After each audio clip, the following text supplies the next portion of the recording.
Nag-solo RG ako at may nakakampi akong naka-on mic, at dito maririnig natin yung mga sasabihin niya. Yaman.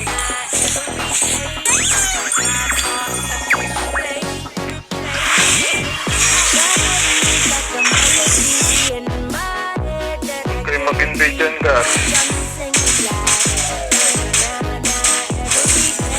Dito hinihintay kong gumalaw si Tigreal kaso kinukuha nila yung turtle, nag-push ako mag-isa at eto yung nangyari.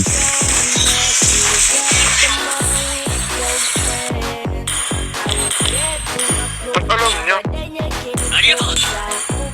Alam ng gusto na nandito ako. Grabe talaga dito yung kalaban namin, talagang bubugbogan ka kahit nasa tore ka pa. Ginawa ang tamtam. Edit ay yung ulti ng tip.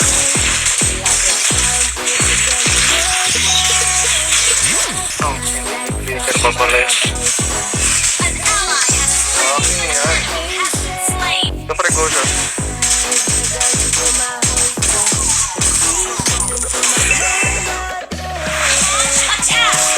Kahit mag-isa lang ako sa gold lane, dumidiskarte din ako para maka-item at hinihintay ko lang na dumalaw sila at saka na ako pipitas ng kalaban. Dito kami naman yung bumawi at naka-triple kill pa ako. Ako din pa rin yung tumagal.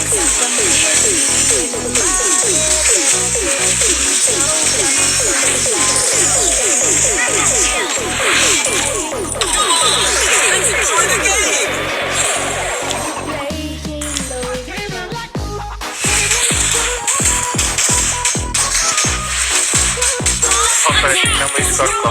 Ako yung support. Napalag ko na.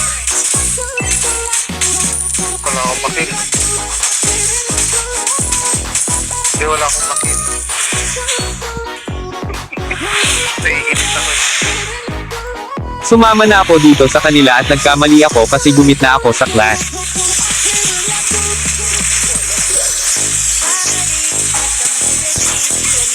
Wala akong makil.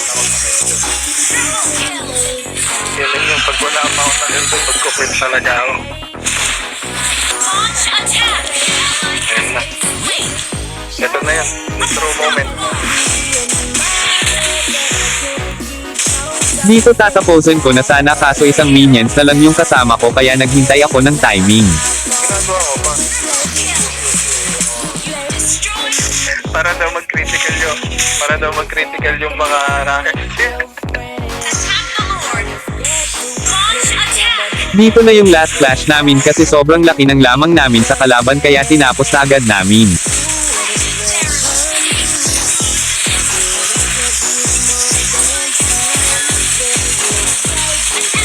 Tapos!